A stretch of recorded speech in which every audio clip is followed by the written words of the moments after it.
Welcome and thank you for joining me. I'm Gerry Oginski, a New York medical malpractice and personal injury trial lawyer practicing law here in the state of New York. Today's topic is about the straight truth about the top 5 reasons why you should not sue your doctor. Reason number 1, you like your doctor, and who doesn't? We put our trust in doctors' hands. We put our lives in their hands. And what happens when they betray that trust? What happens if you suffer an injury as a result of improper medical care that results in a significant and permanent injury and disability? Well, I've had people come into my office to tell me that they like their doctor so much they don't want to bring a lawsuit against them. And I say that's perfectly fine. If that's the way you feel, then by no means should you bring a lawsuit against them. I also tell them that weeks and months from now, if you are still disabled as a result of your injury and cannot go back to work, or if you lose your job as a result of your disability, feelings of anger and hostility will surface, and now you will be looking, most likely, to bring an action against the doctor for the harm that was caused to you through no fault of your own. So now you're disabled, you cannot do your daily activities, you cannot return to work, and now you're sitting home wondering what you're going to do for the rest of your life, and how you're going to improve your life, and whether or not you should be bringing an action to seek compensation against the doctor that caused you harm. Number 2, what good will the money do you?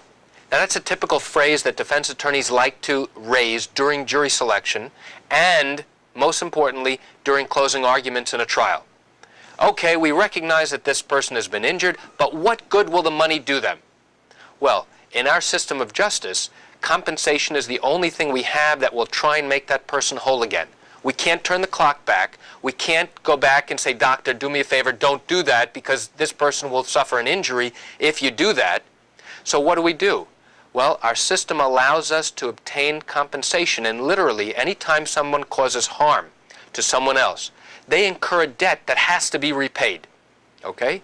And that debt can be repaid in terms of the patient's medical expenses and the costs of surgery and any treatment the patient needs to try and get better.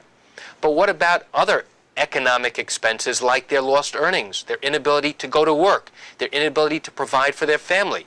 Well, we can calculate that. But what about the intangibles, like pain and suffering? The pain that the person experienced from the time of the malpractice until the time that the case is resolved. That is a finite period of time, but then what about their future?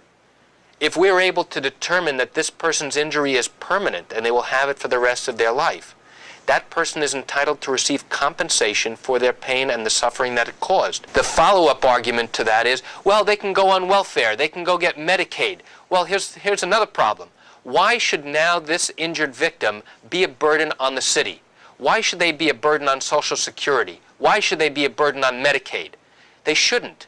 Remember, the debt that was incurred was because of someone's wrongdoing. You cause harm, you cause a problem, you're obligated to pay that person back. And how do you do it? You've got to pay them for their expenses, both economic expenses and their non-economic expenses, even if it is an expensive one. That's an obligation that cannot be changed or waived. Reason number 3, you're afraid that the doctor's reputation will be tarnished if you bring a lawsuit in the state of New York. Well, I'm here to tell you that that's not true. The doctor may be offended when they get the lawsuit papers, but nothing will really happen. Why? Because the majority of doctors recognize in today's society that people who have been injured have an absolute right to bring a lawsuit seeking compensation. If a jury ultimately determines and agrees with the patient that something was done wrong, then they are entitled to be compensated, and most people will recognize that absolute right. So when a lawsuit is started, a patient does not take out an advertisement in the New York Times saying, Dr. Jones has been sued for the following problems.